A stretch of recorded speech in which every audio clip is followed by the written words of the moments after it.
Ya, baik teman-teman, kali ini kita akan memasuki sesi tanya jawab. Langsung saja untuk mempersingkat waktu, saya persilahkan. Dari Mbaknya. Oh iya, silakan. Dari tema tilawah, tazkiyah dan ta'alimah. Bagaimana proses konseling dan psikoterapi melalui tazkiyah, tilawah dan ta'alimah menurut Bapak sendiri? Ada lagi? Dari Taubat, maaf. Saya Pak, bagaimana cara menerapkan pengaplikasian dan melalui terapi maaf dan taubat? Bagus. Ada lagi? Saya Pak. Silahkan. Bagaimana cara menerapkan metode tilawah, tazkiyah, taklimah dalam kehidupan sehari-hari? Boleh. Ya. Saya Pak. Dalam setiap metode psikoterapi Islam itu kan ada takziah, taklimah, dan tilawah. Itu apa saja sih Pak kelebihan dan kekurangan pada setiap metodenya? Lalu jika direpresentasikan lagi itu ke ilmu psikoterapi pada umumnya, apakah ada hubungan atau korelasi di antara keduanya? Oke. Silakan. Apa saja cara terapi taubat? Apa saja syarat terapi taubat? Oke, apalagi dari yang putra ada? Cukup ini tanya? Ya, silakan. Itu kan untuk tazkiyah nafs itu untuk terapinya itu bisa diterapkan sendiri atau kita memang membutuhkan ahlinya atau bimbingnya. Pasti kebanyakan orang berpikir ini pasti mudah gitu, cuman soal taubat, zikir, tapi sebenarnya itu kan harus ada mursyid atau guru. Oke. Ya, silahkan. Misalnya Pak, mengapa tilawah, takzir dan taklimah menjadi sarana terapi dalam psikoterapi Islam? Oke, cukup ya? Ya. Ada lagi? Cukup Pak. Cukup. Langsung ya, moderator ya. Monggo Pak. Oke. Silakan. Ya. Bismillahirrahmanirrahim. Teman-teman saudara sekalian, kita akan diskusi tentang terapi melalui taklimah, tazkiyatun nafs dan tilawah, dan juga terapi melalui taubat dan maaf gitu ya. Terkait dengan maaf dan taubat. Toba yatubu taubatan, kembali kepada jalan yang benar. Sehingga orang yang taubat adalah orang yang kembali di jalan agama setelah dia berbuat maksiat, dosa. Al-insan mahallul khata' wa nisyan. Setiap manusia tidak lepas dari khilaf dan salah. Sehingga ada lagunya tuh. Tak seorang pun hidup di dunia yang tak pernah berdosa. Lagunya siapa? Iya. Tetapi bila ia bertaubat, sungguh beruntung dirinya. Karena Allah sangat menyukai orang-orang yang bertaubat dan membersihkan dirinya. Innallaha yuhibbut tawwabina wa yuhibbul mutatahhirin.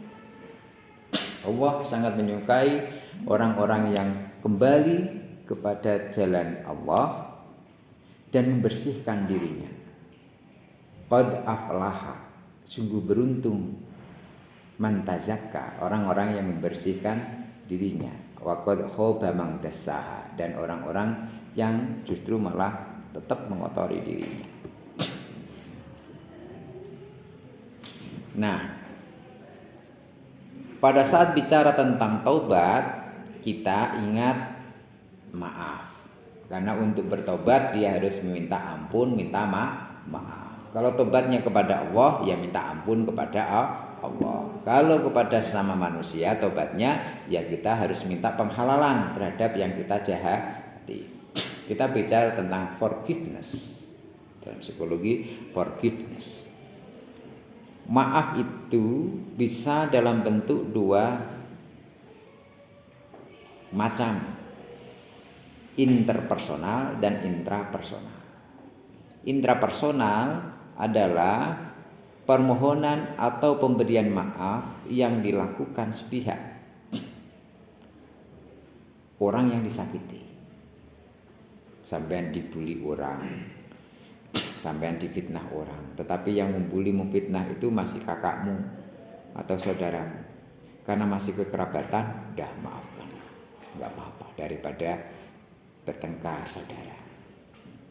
Ini intrapersonal. Interpersonal adalah permintaan maaf si A yang menyakiti, yang berbuat jahat kepada si B yang disakiti, yang dijahati. Dan si B akhirnya memaafkan. Saya minta maaf ya. Itu sudah dihalalkan. Nah, prosedur minta maafnya bagaimana? Tadi jabat tangan. Tasofaku yadhabil ghillah an qulubikum. Berjabat tanganlah kalian, karena dengan berjabat tangan akan menghilangkan dendam. Apakah semua orang bisa memaafkan? Sudah memaafkan tapi tidak melupakan. Saya maafkan Pak, tapi lupa, nanti dulu. Memaafkan itu syaratnya yang melupakan. Karena menjadi sebuah terapi, orang yang sedang bertengkar belum minta maaf, mau duduk seperti ini, sesek nafasnya itu. Kok duduk? Mau pas-pasan dalam berjalan saja, kadang salah satunya terus ke sini. Karena untuk melihat mukanya saja sudah enak. Ada rasa dongkol, rasa dendam, rasa enggak enak. Itulah kenapa fi qulubihim maradun fazadahumullahu marada. Di dalam hatinya ada penyakit yang akhirnya kalau dia tidak beriman, apalagi kalau orang-orang kafir itu, akan semakin sakit. Ini penyakit rohani, mental, iri dengki. Begitu.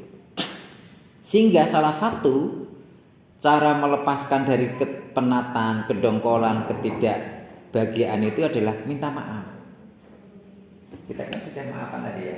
Pelong, enak, santai. Tetapi kalau misalnya berseteru, belum ada islah, kaku, nggak saling tegur sapa, itu kayak patung. Di sini urat sarafnya tegak. Begitu. Nah, dimaafkan tidak itu dikarenakan satu, orang beriman maka mudah memaafkan. Kenapa? Ciri orang beriman bertakwa itu wal afina 'anin nas. Wasari'u ila maghfiratin min rabbikum wa jannatin 'arduha samawati wal ardu iddat lil muttaqin. Dan bersegeralah minta ampun kepada Rabbmu, Tuhanmu, dan surga yang surga itu seluas langit dan bumi diperuntukkan bagi orang-orang yang bertakwa. Siapa itu orang bertakwa? Alladzina yunfiquna fis-sarra'i wad-dharra wal kadhibina al-ghaidz wal 'afina 'anil nas. Orang yang menafkahkan hartanya baik dalam keadaan sempit dan lapang, orang yang menahan emosinya, enggak marah-marah dan memaafkan kesalahan orang lain. Wal 'afina 'anil nas. Ditambah alladzina idza fa'alu fahisatan aw dzalamu fastaghfiru lidzunubihim dzakarullah. Yang apabila dia melakukan faksa, dolim, kemaksiatan, kemungkaran baik untuk dirinya maupun orang lain, dia akhirnya ingat kepada Allah dan minta ampun atas dosa-dosanya.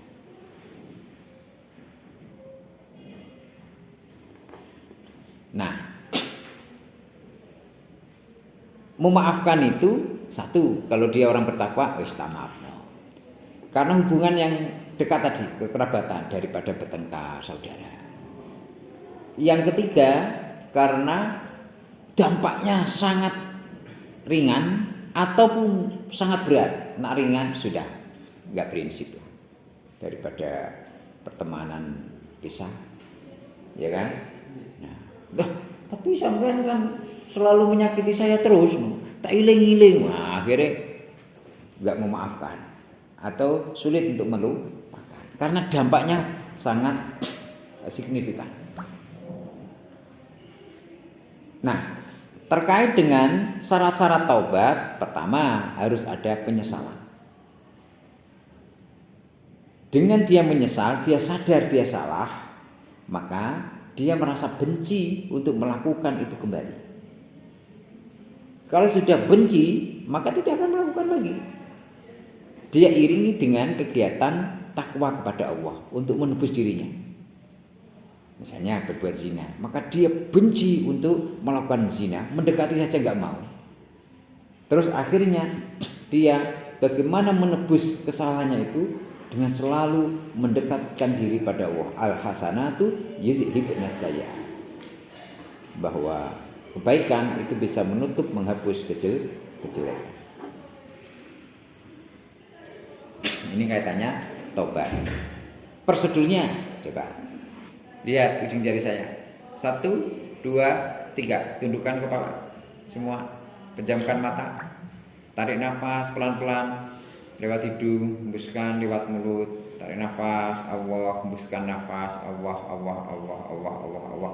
Sekarang pikirkan, konsentrasi sama kening semua. Di kening, konsentrasi, pikirkan. Jangan dilihat, dipikir.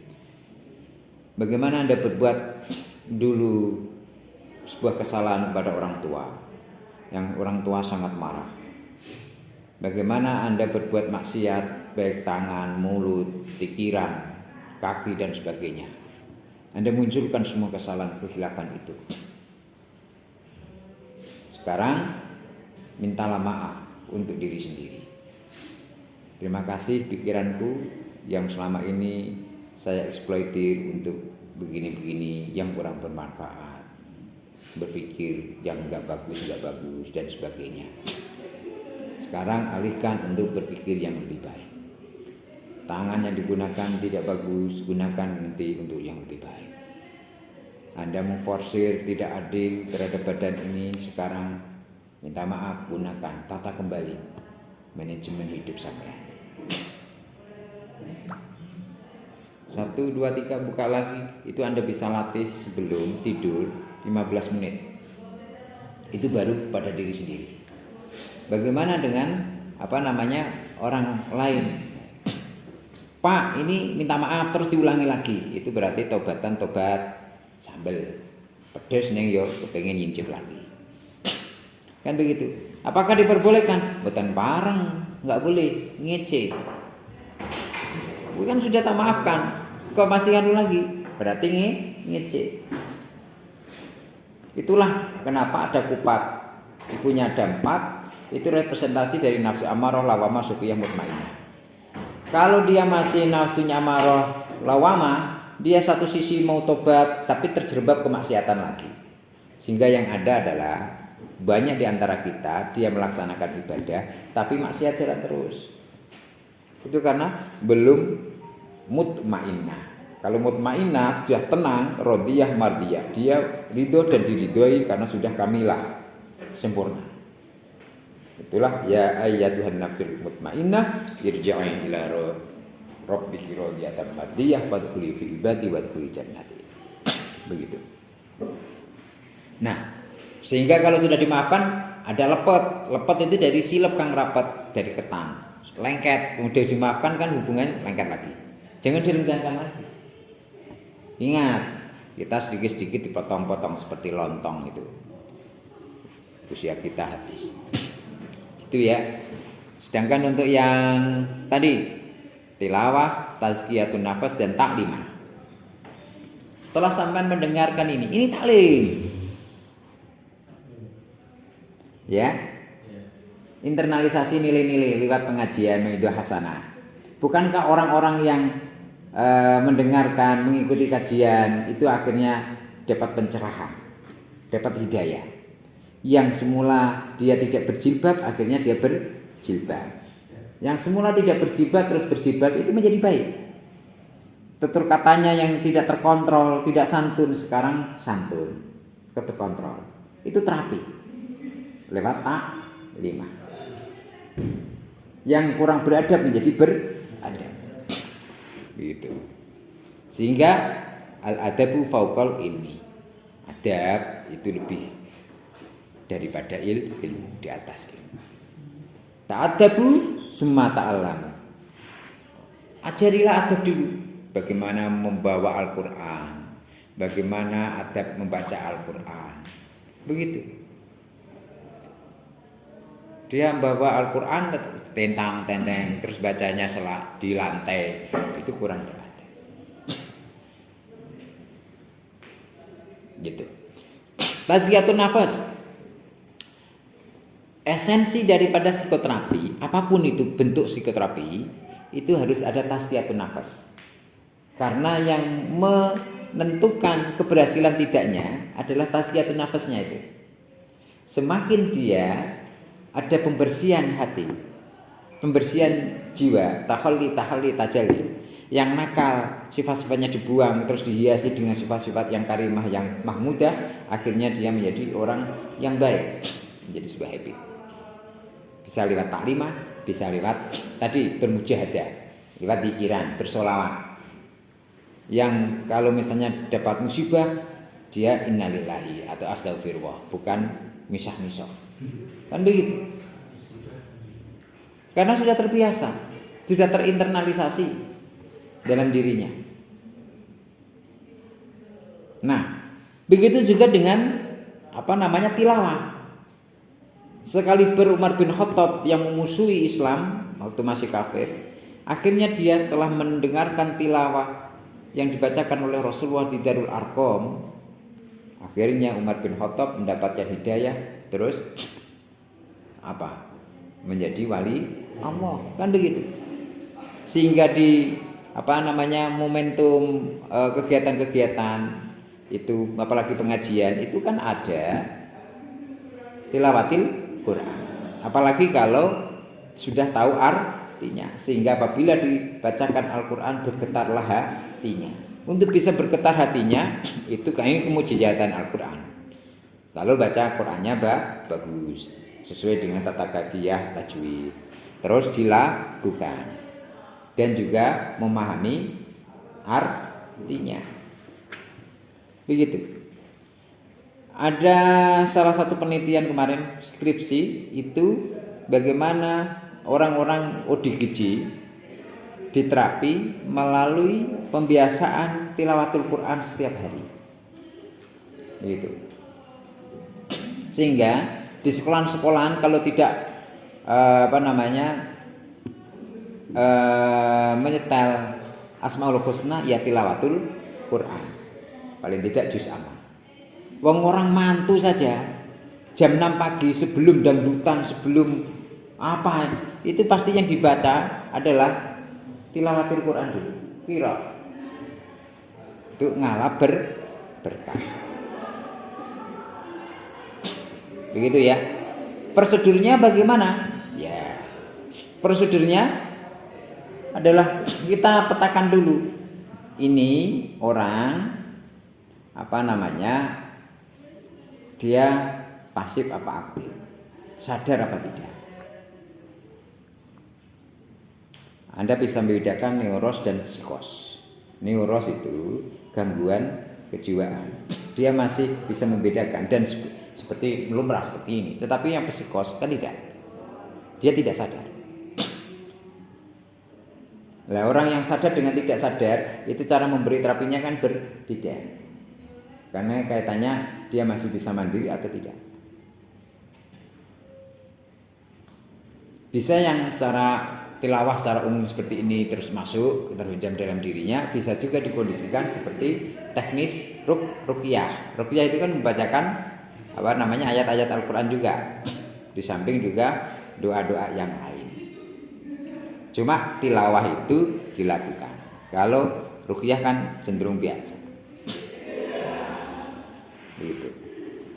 Terus apakah perlu guru untuk tazkiyatun nafas? Bisa dilatih sendiri dengan Anda bermujahadah, bersungguh-sungguh lewat zikiran, bersolawat, amalan-amalan sholat, doa, itu secara mandiri. Tetapi sampean, apa yang sampean lakukan itu harus lewat bimbingan guru, syekh. Jangan lewat tercatat di buku loa. Boleh ini biar dapat ilmu laduni, baca bacaan ini 1000 kali, malah sampean keleleng. Gitu. Kenapa? Harus ada nasab keilmuan. Ada gurunya. Sebab kalau tidak ada gurunya, nanti dimungkinkan setan yang menjadi gurunya. Kenapa? Ada bisikan. Ada provokasi. Wali-wali itu pasti ada gurunya. Itu aja diganggu. Lah yang bertanggung jawab itu nanti gurunya. Kok mengamalkan ini? Ini dari mana? Syariah apa syirkiyah? Kan begitu. Begitu. Itulah fungsi daripada guru, membimbing, mengarahkan ke jalan Allah, bukan kepada jalan syirik. Nah, cara menunan biar tidak bid'ah atau khurafat kan begitu. Begitu. Masih ada pertanyaan? Saya kira cukup ya. Ya, semoga yang sedikit ini ada manfaat dan barokahnya. Kita tutup dengan bacaan hamdalah alhamdulillahirabbil alamin. Akhirul kalam, assalamualaikum warahmatullahi wabarakatuh. Makasih ya Mas. Ya. Terima kasih kembali. Ini merupakan diskusi yang luar biasa. Marilah kita senantiasa mengamalkan ilmu-ilmu yang sudah diberikan selain hanya mendengarkan.